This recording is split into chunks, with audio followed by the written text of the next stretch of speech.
और जितने लोग भी बैठे हैं, कई बैंक के लोग मुझे क्या कहते हैं पता है? कहते हैं आप तो डिफॉल्टरों के साथ हो, आप तो बेईमानों के साथ हो। मैं आपसे पूछना चाहता हूं, क्या आप लोन नहीं चुकाना चाहते? देना चाहते हैं ना? पैसा नहीं है। अच्छा, कोई ऐसा बैठा है जो कहेगा पैसा है और नहीं देना चाहता? एक भी नहीं मिलेगा साहब। पैसा होगा ना तो कल देने की बजाय आज ही दे देगा, क्योंकि बदनामी कोई झेलना नहीं चाहता। लेकिन समस्या क्या है? जब व्यापार ही नहीं है, जब कमाई का साधन नहीं है, जब कमाने वाला नहीं रहा, कहां से देगा पैसा?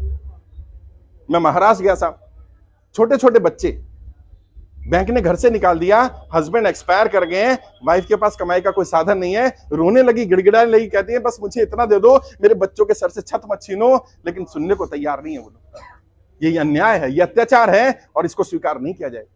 ये बड़े बड़े उद्योगपतियों का तो हजारों करोड़ रुपए आप माफ कर देते हैं, राइट ऑफ अंडर कर देते हैं, लेके भाग जाते हैं, उन्हें तो कोई कुछ नहीं कहता। आम इंसान के साथ इस तरह का व्यवहार, ये नहीं चलेगा साहब।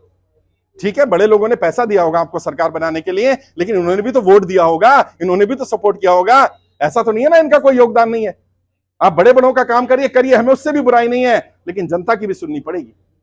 या तो सरकार जनता का कर्जा माफ कर दे, या फिर ऐसी सरकार लेकर के आएंगे जो जनता का कर्जा माफ करेगी।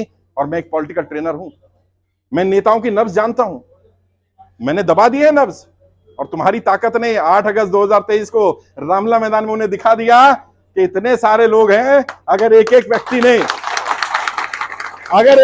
ने 100 लोगों को भी वोट डलवा दिए तो सरकार गिर जाएगी साहब। सरकार को झुकना पड़ेगा। और अभी चुनाव आ रहे हैं, मुझे कई लोग कह रहे हैं आप तो राजनीति कर रहे हो। मैं कह रहा हूं हाँ बिल्कुल, जनता की कर्जा माफी एक राजनीतिक मुद्दा है, और इसका समाधान राजनीति से ही होगा। और अगर आप चाहते हो मैं राजनीति ना करूं, तो मैं तुम्हें सोल्यूशन भी दे रहा हूं। क्या करो? मुद्दा समाप्त कर दो, राजनीति समाप्त हो जाएगी, इनका कर्जा माफ कर दो, टेंशन खत्म। कोई तुमसे बोले ना कि चौधरी साहब राजनीति करने का, हाँ बिल्कुल, वो बांटने की राजनीति तो नहीं कर रहे, वो धर्म की राजनीति तो नहीं कर रहे, वो जाति की राजनीति तो नहीं कर रहे, वो किसी को लड़ाने की राजनीति तो नहीं कर रहे। और वो आदमी तो क्या कह रहा है? वो कह रहा है तुम सबका कर्जा माफ कर दो, ना ये आएंगे ना मैं आऊंगा, टेंशन खत्म। उन्हें डर क्या है? उन्हें डर है ये भीड़ है, और ये भीड़ बढ़ती जा रही है। जैसा हरप्रीत जी ने कहा, पिछले साल जब हम यहाँ आए थे तो 25-30 लोगों से मुलाकात हुई थी। आज देखिए 150-200 लोग हैं, और अभी तो बहुत सारे लोग पहुंचे नहीं आज बारिश के कारण। अभी बहुत सारे लोग हैं जो आने वाले हैं, और अभी ऐसा ऐसा संख्या बल बढ़ रहा है। अभी हमारी संख्या 9 लाख के आसपास है। और मैं आप सबसे कह रहा हूं, जिस दिन 1 करोड़ संख्या होगी ना, जहां मैं खड़ा हूं ना, यहां सरकार खड़ी होगी, सरकार, और सरकार हाथ जोड़ गई, बताओ क्या करना है। बस क्या कर लो, एक सहयोग कर दो। मैं तुम्हारे यहां आ गया, अब मैं तुम्हारे गली मोहल्ले में तो नहीं आ सकता, तुम जा सकते हो। हर एक को बताओ, और हाथ जोड़ के सबको ये बोलो, भैया कर्जे के कारण कोई व्यक्ति गलत कदम मत उठाना। किसी तरह का भी लोन है, गाड़ी का लोन है, एजुकेशन लोन है, हाउसिंग लोन है, किसान क्रेडिट कार्ड का लोन है, पर्सनल लोन है, साहूकार से लिया, रिश्तेदार से लिया, बिजनेस लोन लिया, ओडी लिमिट लिया, सीसी लिमिट लिया, क्रेडिट कार्ड का लिया, नहीं चुका पा रहा ना, कर्ज मुक्त भारत अभियान में जुड़ जा। अभियान पूरी तरह निःशुल्क है, और कुछ देने की जरूरत नहीं। उसको बोल गूगल पे सर्च कर ले, कर्ज मुक्त भारत अभियान, गूगल पे सर्च करेगा, हमारी वेबसाइट आ जाएगी, फोन नंबर मिल जाएगा, सब कुछ मिल जाएगा, वो जुड़ जाएगा हमारे साथ। कई लोग हैं जिन्होंने औरों के फॉर्म भरवाए, मुझे पता चला, अभी बताया, ऐसे ऐसे लोग हैं जिन्होंने 50-50, 100 लोगं के फॉर्म भरवाए। यकीनन आप काबिले तारीफ हैं कि आपकी दिक्कत है, लेकिन आप फिर भी दूसरों की परेशानी को हल करने का प्रयास कर रहे हैं। 2500 भाई, और ये इंसानियत है। बाबा नानक ने भी तो यही कहा कि अपने लिए तो हर कोई जी लेता है, जानवर भी अपने लिए जी लेते हैं यार। असली इंसान कौन है? असली इंसान वो है जो दूसरे के लिए जिए। अगर आप दूसरों की मदद कर रहे हो तो बाबा नानक की मेहर हम पर जरूर पड़ेगी, और हम जरूर सफल होंगे, मेरा पूरा विश्वास है। लड़ाई लड़ेंगे, जीतेंगे। और हमारी बैंक वालों से भी लड़ाई नहीं है। कई बैंक वाले भी आते हैं, चुप कर सुनते हैं, वीडियो भी सुनते हैं। मैं उन्हें बोलना चाहता हूं, हमारी तुमसे लड़ाई नहीं है भैया, तुम तो सिस्टम के शिकार हो। तुम भी, बैंक वालों की भी तो दिक्कत है बेचारों की, तो हमारी बैंक वालों से लड़ाई नहीं है, हमारी तो इस सिस्टम से लड़ाई है जो बड़ों के लिए राहत देता है और आम जनता को आफत देता है। जो अभी सुभाष चंद्र जी का लोन माफ किया तो पता क्या बोला?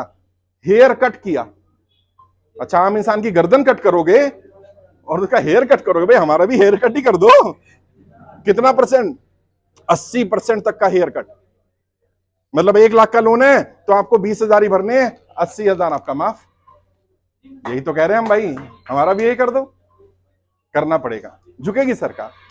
अभी थोड़ा दबाव पड़ा है, 8 तारीख को थोड़ा सा टाइट हुई है चूड़ी, अभी जब PIL लगेगी सुप्रीम कोर्ट में तो थोड़ा और असर पड़ेगा। और सुप्रीम कोर्ट में ज्यादा से ज्यादा लोग अपनी जानकारी भेजना, लेटर भेजना, लेटर का एड्रेस मिल जाएगा, कम से कम 3-4 कॉपी उसमें एनवलप में डाल के भेजना। एक कॉपी मैं सुप्रीम कोर्ट भेजूंगा तुम्हारी, एक कॉपी मैं प्रधानमंत्री के घर भेजूंगा, एक कॉपी मैं RBI भेजूंगा, एक अपने पास रखूंगा, ताकि लोगों को पता तो चले दिक्कत है। और अगर सरकार बुला लेती है, मान लो कोई फोन आ जाता है, कोई कॉल आ जाता है, कोई लेटर आ जाता है सरकार की तरफ से, चले जाना।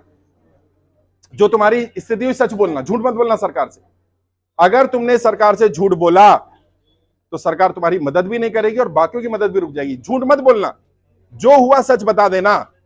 मान लो कहीं पैसा कोई लेके भाग गया, पैसा डूब गया, कहीं गलत जगह लगा दिया, जो किया बता दो और हाथ जोड़ के बोल दो भाई अब नहीं करूंगा, लेकिन ये वाली राहत दे दो मुझे। मेरा मानना यह है कि सरकार के अंदर के कुछ अधिकारी ये बता रहे हैं कि जैसे जैसे चुनाव नजदीक आएगा सरकार बातचीत शुरू करेगी। हमें भी कोई जल्दी नहीं, जब 1 साल से चला रहे हैं तो चुनाव में तो 6 महीने बचे हैं, तो 6 महीने और झेल लेंगे। बस उन्हें डर क्या है, हर दिन 10,000 नए लोग जुड़ रहे हैं, 10,000 पर डे। उन्हें डर यह है कि अगर ये संख्या 1 लाख पर डे हो गई तो क्या होगा, कहीं ये सब दिल्ली आ गए तो क्या होगा। अभी दिल्ली आना नहीं है, लेकिन अगर बुलाना पड़े तो आ जाओगे? कितने लोग आ जाओगे? अगर इतने लोग फिर से दिल्ली आ गए ना, नहीं अब की बार एक दिन के लिए नहीं बुलाऊंगा, अब की बार तो बैठ जाएंगे भैया, कर्जा वापस करके निकलेंगे। अब ये नहीं है, हाँ ये रोज रोज का नहीं, रोज रोज का झंझट खत्म भैया। अब जब भी बुलाऊंगा प्रधानमंत्री के घर के बाहर बैठ जाएंगे, प्रधानमंत्री जी आप।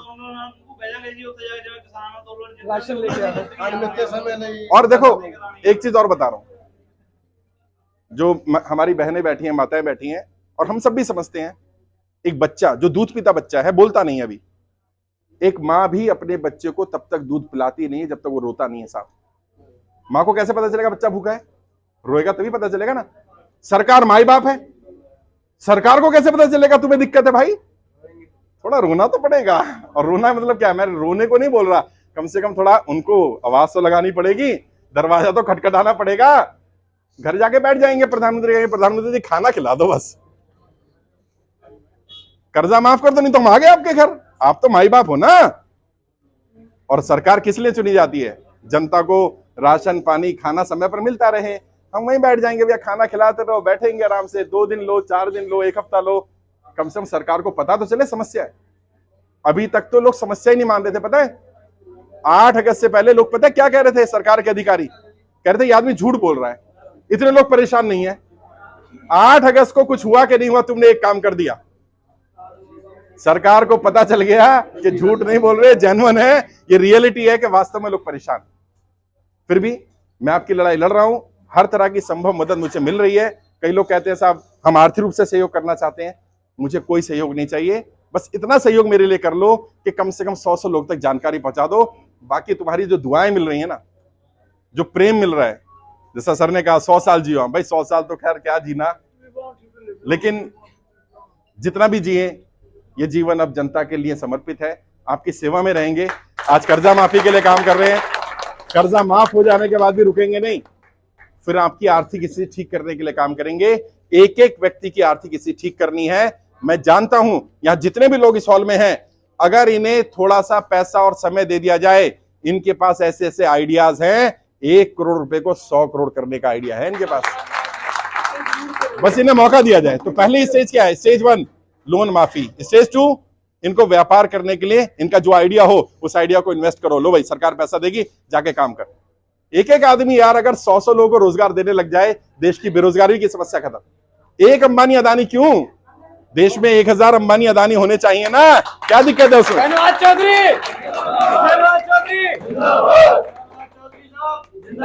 बहुत बहुत शुक्रिया, धन्यवाद। और मैं इस लड़ाई को अंत तक लड़ूंगा, बस आप ऐसे साथ रहिए, सपोर्ट करते रहिए। सबसे बड़ी सपोर्ट यही है कि जो आप दुआएं दे रहे हैं, जो वीडियोस को शेयर कर रहे हैं, ज्यादा से ज्यादा लोगों तक जानकारी पहुंच रही है, लोगों के फॉर्म भरवा रहे हैं।